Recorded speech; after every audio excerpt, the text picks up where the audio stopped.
Bom, passo a bola aqui para a Helena, falar de estatais, né, esse mundo maravilhoso das estatais.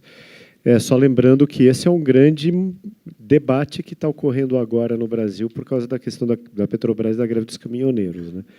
Então, para que serve uma estatal no Brasil? Os taxistas dizem que é para congelar o preço da gasolina. Então, queria... Eu vou fazer um misto de Regina e Ana. Eu vou falar de lá, mas eu não vou apresentar nada. É que fica mais fácil, que eu tomei nota de umas coisas do que fazer sentado, mais fácil. Eu estava exatamente esperando aqui uma pessoa que ia me mandar dados de produtividade do setor público e setor privado, mas a metodologia não ficou a tempo, então fico devendo. Bom, queria agradecer ao Sérgio por esse convite. Eu não fui tanto tempo do setor público, não, mas eu acho que a marca da privatização a gente carrega assim, de uma maneira que cola no meu corpo, feito tatuagem. É engraçado que, toda vez que vão falar da minha qualificação, só sai ex-diretora do BNDES. Eu já fui outras coisas depois disso. No momento, eu continuo sócia do Sérgio Bermudes, eu fui presidente do Conselho da Eletrobras, eu acho que eu tenho um pouco de experiência para trazer por causa disso, e sou presidente do Conselho Acadêmico do Livres, né, um movimento suprapartidário de cunho liberal, que a gente está tentando ajudar esse país a andar para frente na agenda liberal. Como a gente está falando de propostas para o mandato do futuro presidente, eu não preciso estar presa a nada, eu posso sonhar, posso ser um pouco mais ousado nas ideias, porque eu acho que a gente está, assim, as soluções são... não estou falando especificamente dessa apresentação, que as duas foram bastante, avançaram muito nas propostas, mas, em geral, a gente está num ano eleitoral de gravíssima situação no país e continuamos com medo de desagradar o eleitor. E como é que você vai resolver a crise do Brasil se não for um estelionato eleitoral quando a pessoa quer assumir? Se a pessoa assumir e não for enfrentar de frente o que a gente está acontecendo, não vai resolver. A minha ideia, um pouco, é que a gente costuma falar muito mal da Constituição Federal, que a Constituição Federal nos engessou. De fato, a Constituição Federal ela engessa muito. Então, uma das ideias, até que a gente vai desenvolver isso muito no Livres, é olhar dentro da Constituição Federal tudo aquilo que engessa a administração pública de uma maneira para poder atingir essas metas que tanto a Ana quanto a Regina está falando, e olhar se, de fato, a Constituição Federal engessa ou se são interpretações da Constituição Federal ou os tribunais, a começar pelos tribunais trabalhistas, que sequer obedecem à reforma trabalhista, que foi um grande avanço que tivemos recentemente. Então, muitos dos problemas que a gente tem não estão nas leis, mas na forma como as pessoas aplicam as leis. E, por outro lado, o que eu vou propor aqui é usar a Constituição Federal no que ela tem de bom, que é o capítulo de ordem econômica, especificamente o artigo 173, que é bastante avançado, só que nunca foi respeitado. A gente, na realidade, quando me chamaram para falar de crise fiscal, obviamente que eu acabo falando só de privatização, mas sempre vem à cabeça da gente as dimensões do que seja a crise do Estado, né? A gente fala muito na imprensa sobre a dimensão fiscal. Essa dimensão fiscal virou um mantra, né? Tivemos o debate da reforma da Previdência, apesar de todas as evidências, essa reforma foi adiada. Cada ano que a gente adia uma reforma, mais problemas vamos ter no orçamento, na administração do orçamento. Por isso, mais problemas com gastos sociais, investimento público, mas essa discussão não cabe aqui, é uma discussão longa, complicada, sobre teto, regra de ouro, revisão da lei de responsabilidade fiscal, e etc. A outra questão que ficou muito evidente depois da greve dos caminhoneiros é a questão da carga tributária brasileira. Acho que se uma coisa serviu a greve dos caminhoneiros, as pessoas perceberem que pagam metade, em vários serviços, eletricidade, telecomunicação, combustível, pagam metade do preço que chega a você, é imposto. Mas quase que vão para a solução simples e faz o que não podia fazer, que é diminuir a ICMS sobre combustível fóssil. Quer dizer, é na contramão do que todo país civilizado faz, que é exatamente tributar o combustível fóssil. Por isso, é muito boa a sugestão do Bernard Rapie, né, de um imposto mais simplificado, em que essas administrações de ganhos e perdas, de vencedores e ganhadores, fiquem mais difíceis de ocorrer, e que o cidadão sabe exatamente quanto ele está pagando.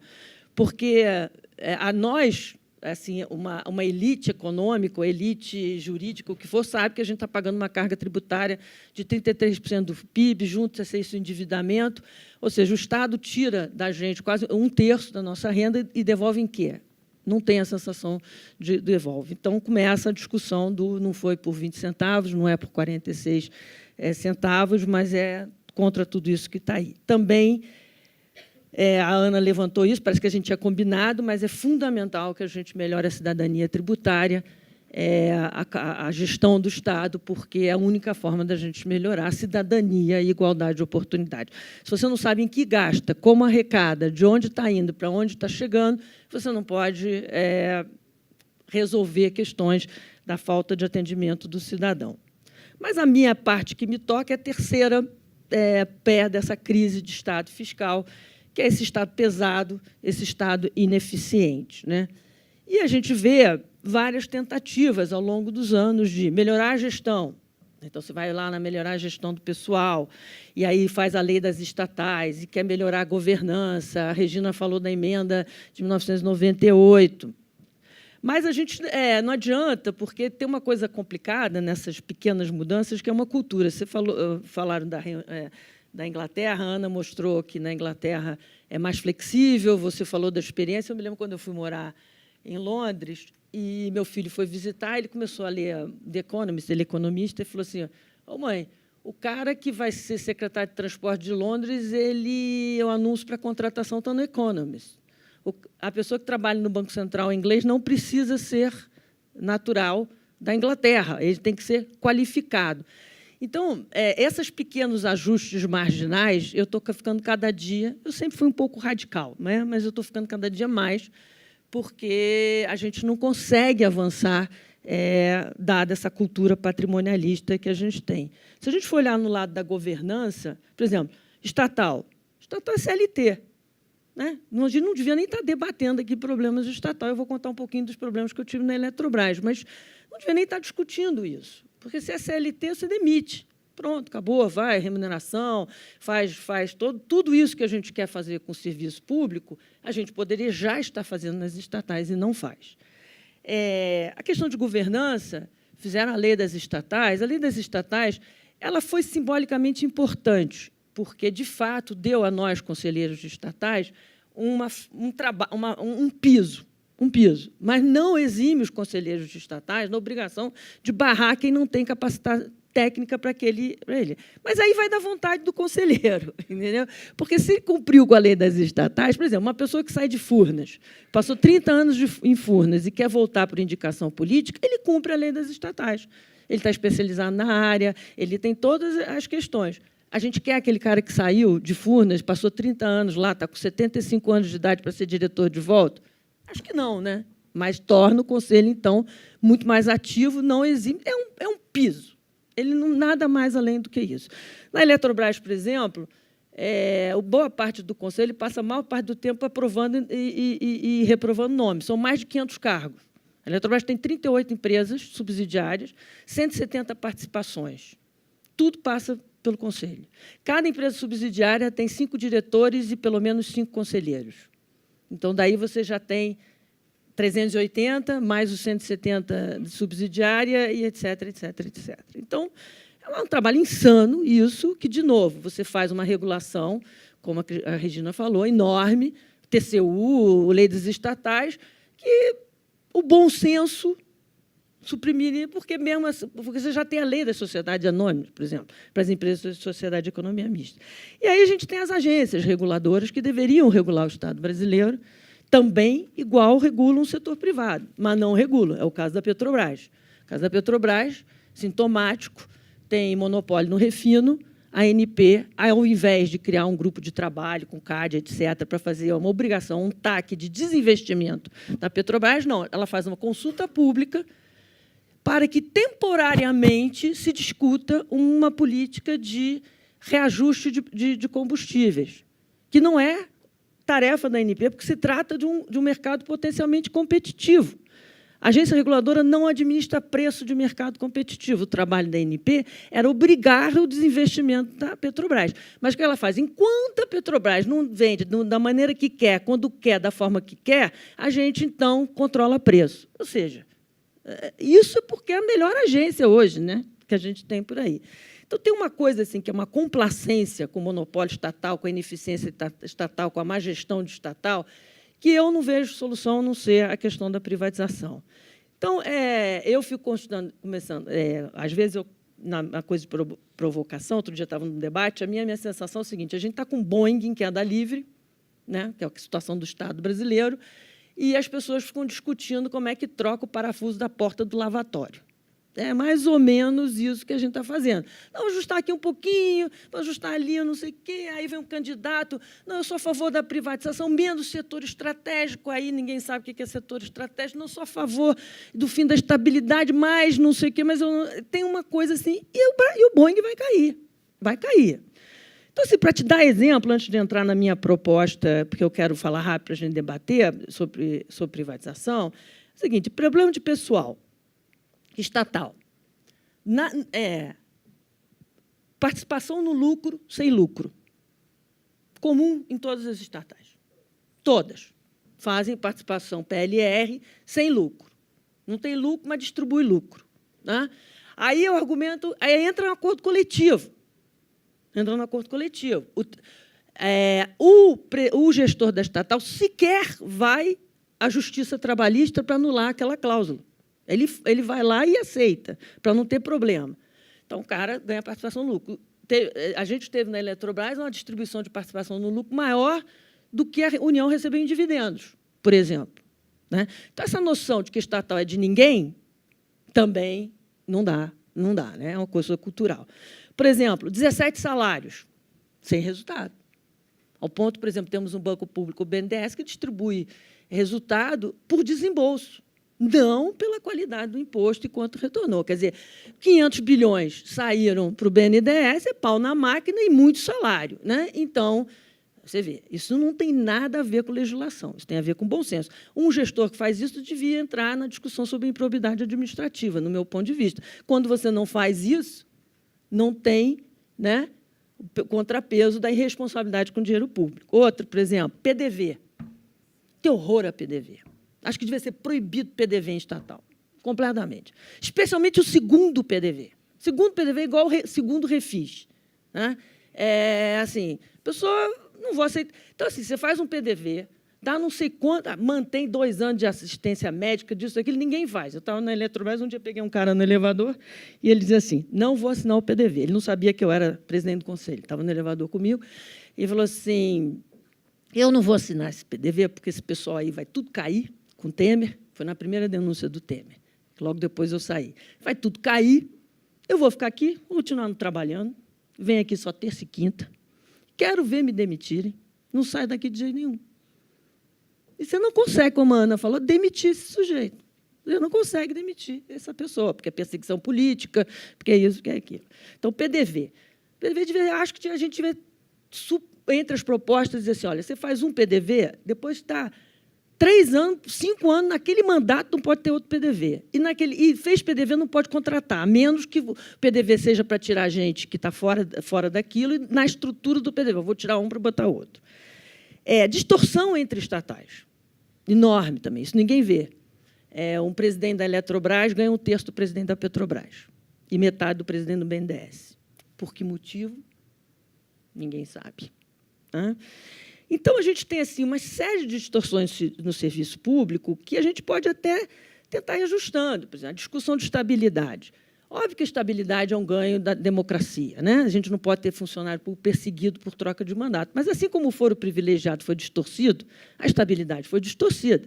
Então, o setor público pode começar a tentar enfrentar isso e vamos discutir no judiciário. Vamos levar até o STF, como chegou o foro privilegiado. Está aqui a Vera comigo, já estou aqui. Então, está precisando um pouco de ousadia. O que acontece? Eu passei 1 ano na Eletrobras, não tem ousadia. Você faz o PDV, aí você entra na conversa com o sindicato faz greve na porta, ninguém tem ponto cortado, aí o presidente da empresa não consegue entrar. É muito complicado. Por isso que eu acabei adotando o meme do Twitter, que é privatiza tudo. Privatiza tudo começou em 2010 com o pastor Ismael, que ele, toda hora que perguntava alguma coisa, ele falava assim, eu, por mim, privatizava tudo. Isso começou uma brincadeira no Twitter e nas redes, porque ele não tinha nada para falar. O fato é que, hoje, todo mundo que é a favor de um Estado menor não tem mais vergonha de usar o hashtag privatiza tudo. Saiu-se do armário. Só que a gente não pode confundir em achar que você vai privatizar 146 empresas estatais e, em um ano, resolver o problema da crise fiscal, como quer um dos candidatos, né? Privatização demora, privatização dá trabalho, privatização tem que ser bem feita, tem que ser preparada, tem que ser organizada. E, se você conseguir fazer 2 ou 3 ou 4 boas privatizações de grandes conglomerados num mandato, você já está avançando muito, porque você está dando a sinalização. Então, a privatização, a gente vê todo mundo dizer assim, mas com boa governança não precisa privatizar. Essa era a resposta sobre a Petrobras. Não, a boa governança não precisa privatizar. Veja a Petrobras.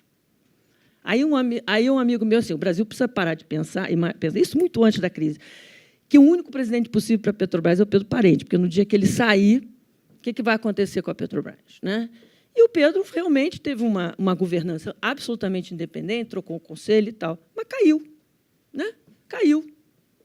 Vamos dizer que foi demitido ou ele se demitiu, não importa. O importa é que a política dele foi derrotada por uma pauta política.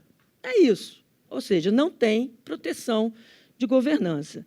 Então, acho assim, o que a gente percebeu nesse último, e já vinha percebendo ao longo do tempo, quem estava olhando mais de perto, mas a crise dos caminhoneiros deflagrou, que aquela promessa de ponte do futuro, reformista, etc., virou, vou fazer uma homenagem ao presidente Fernando Henrique, uma pinguela para o passado. É isso. E a gente tem que torcer. Agora, não é para atravessar a pinguela para o futuro, é a gente conseguir não piorar a situação até chegar o ano que vem, para que o novo presidente chegue com minimamente alguma coisa para fazer. Então, assim, a privatização tem muito esse lado fiscal, as pessoas reclamam que privatização só para arrecadação. Obviamente que ninguém gosta de falar em privatização, politicamente não é bom, você vê entrevista, principalmente quando a Datafolha faz a pergunta que você já sabe qual é a resposta. Você é a favor ou contra? Óbvio que todo mundo diz que não, né? Se fizer a pergunta correta, você prefere 13 bilhões na Petrobras ou você prefere 13 bilhões de tal forma? Você prefere 10 bilhões por ano na Eletrobras ou você prefere 10 bilhões por ano em uma coisa social? Então, a pergunta tem que ser feita por escolhas. A sociedade tem que escolher, porque, se você disser contra a favor da privatização, essa não quer dizer nada, essa pergunta, né? Então, a privatização tem o lado fiscal, mas eu acho que, cada vez mais, e foi bom esse painel, as pessoas falam assim, vocês vão debater? Eu falei, não, acho que a gente não vai debater, porque a gente converge em quase tudo. Isso aqui é um painel de trocas de ideias. É que a gente pode estar discutindo privatização pelo que ela pode trazer de bom para a economia brasileira, né? E não só uma questão de recursos, obviamente que a privatização deve gerar recursos, ou, pelo menos, parar de gastar recursos, como é o caso da Eletrobras, as distribuidoras da Eletrobras, que é uma máquina de sugar, ou Correios, ou como foi a Caixa até pouco tempo. Então, mas a gente tem que pensar em aumentar a competitividade, faz parte de uma reforma liberal, faz parte de aumento, vai vir junto com a agenda de abertura comercial, tudo buscando aumento de produtividade na economia. É isso. Então, é a agenda do bem, como a Regina falou. É como vender. Você não vai só destruir emprego no setor público, você vai realocar a mão de obra, assim como a abertura comercial fez. O maior aumento de produtividade da mão de obra no Brasil foi no período da abertura comercial radical, 91 a 95. Foi lá que teve um maior aumento de produtividade. Eu tenho certeza que um choque de redução do Estado privatizante vai poder trazer essa mesma possibilidade. Obviamente, você tem que fazer realocação no mercado de trabalho, etc. Mas isso a gente vai ter que fazer de qualquer maneira. O Brasil está léguas de atraso no 4.0. O Brasil está léguas de atraso em tecnologia. O setor elétrico, por exemplo, do Brasil é uma vergonha. Todo país do mundo já se administra a sua conta de luz. O cidadão tem acesso à sua conta de luz. Aqui no Brasil, nada, né? Nada. Então, a gente está muito atrasado. Não é a privatização ou a demissão que pode acontecer decorrente de redução que vai ser o problema no Brasil. Pelo contrário, a privatização é uma solução para que a gente aumente a produtividade, para que a gente possa investir em tecnologia, porque as empresas estatais sequer podem comprar tecnologia, sequer podem competir na área tecnológica, porque tem o diabo de uma lei de licitação, porque as pessoas acham que, amarrando as estatais, elas vão resolver o problema da corrupção, vão resolver o problema da energia. Não adianta amarrar. Por exemplo, a Petrobras e a Eletrobras estão com planos de desinvestimento para fazer e o TCU não larga, né? Não vai. A Eletrobras tem 78 participações minoritárias para vender e está lá em discussão com o TCU. Isso não vai, entendeu? É inviável estatal no Brasil. Então, eu acho que a gente tem que pensar muito nessa questão de competição e produtividade, que é um pouco da agenda do bem, e tratar o privatizar tudo de forma real, sem ser brincadeira, sem ser xiste, né, como dizia minha avó, de Twitter. É uma coisa certa. Então, o Brasil tem 146 empresas estatais federais, mais de 400 empresas estatais nas 3 esferas. Tem, dessas 400 empresas estatais em todas as esferas, 30, mais ou menos, são empresas de capital aberto, para você ver o nível de governança, qualidade de gestão e transparência das empresas estatais no Brasil. Das 146 federais, são 9 de capital aberto, né? Então, está muito longe da gente conseguir consertar a gestão. Os valores são impressionantes. São mais de 800 mil funcionários. O plano de dispêndio global das estatais federais é 1,3 trilhão, né? Então, que a gente está vendo, está concorrendo. Então, em frente a esse quadro, um pouco da minha experiência na Eletrobras, um certo desespero que não dá para ficar consertando o Boeing em pleno voo, eu resolvi estudar a Constituição. E bati no famoso artigo 173, que diz claramente que o Estado, na atividade econômica, é exceção. O Estado não é regra na atividade econômica. Quase todas as estatais que a gente tem, tirando, acho que a Dilma criou, que acho que a partir do governo Dilma foram criadas muitas estatais, são leis anteriores a 1988. Não só a gente tem que olhar do ponto de vista legal, mas do ponto de vista histórico. Foram empresas criadas em contexto histórico diferente. Empresas como... Se a gente olhar a Petrobras hoje, a gente é o mesmo caso da CSN. A CSN teve tanta resistência para ser privatizada, porque era considerado um setor estratégico, como a Petrobras hoje é considerado um setor estratégico. Na época elas foram criadas, elas tinham lá a sua função. No mundo moderno, dada a situação atual e a necessidade do Brasil competir com o resto do mundo, a gente tem que pensar de forma diferente. O artigo 173 diz claramente que você só poderia ter o Estado na atividade econômica se for imperativo de segurança nacional ou interesse coletivo, definido em lei, tá? O imperativo à segurança nacional já é mais fácil da gente usar. Obviamente que Petrobras não é imperativo de segurança nacional. A gente vai logo abrindo isso, porque alguém vai dizer que petróleo é imperativo à segurança nacional. Em tempo de guerra, em tempo de necessidade, você vai fazer leis específicas para momentos excepcionais. Mas, como regra, petróleo não é interesse de segurança nacional. Aí tem a discussão do urânio. Urânio, tudo bem. Então, no CLEP, INP, tudo bem. São empresas que podem continuar estatal. Angra 3, aí uma enorme discussão. Porque Angra 3 é indústria de produção de energia a partir de produto que a União tem um monopólio. A transformação daquilo em energia elétrica, nada está dito na Constituição Federal que precisa ser de propriedade do Estado. Então, a gente tem que começar a usar as teses para não ver na Constituição nada além do que ela diz. A Constituição é simples. A questão mais complicada é o interesse coletivo. Porque, nesse nome de interesse coletivo, as pessoas usam o interesse coletivo de outras formas. Por exemplo, você vê os candidatos à presidência, eles vão dizer, não, eu sou a favor de privatizar tal, menos setores estratégicos. O setor estratégico não está definido em lei. Ninguém diz que setor estratégico. Porque o setor estratégico pode ser para cada pessoa. Não há uma lei autorizativa que diga que essa empresa fica porque ela é do setor estratégico. Isso não existe. Olha que o direito é cheio de conceitos indefinidos. Um deles é interesse coletivo, mas setor estratégico não está na lei. Então, a gente tem que começar a pensar claramente nesse assunto. A gente teve algumas... E função social é outra palavra muito mal utilizada, porque função social não é função social subsidiar combustível, ou subsidiar de energia elétrica, como quis a Dilma e quebrou a Eletrobras. É função social para a qual ela foi criada. Está bem definido na Lei da Sociedade Anônima, você não precisa inventar. Tem o tal artigo 238 polêmico da Lei de Sociedade Anônima. Havia um avanço muito grande na interpretação do artigo 238, até que a Lei das Estatais trouxe um retrocesso. Resolveu definir o que é interesse coletivo. Aí é uma desgraça, porque aí ficou pior. Então, nem tudo da lei das estatais é um avanço.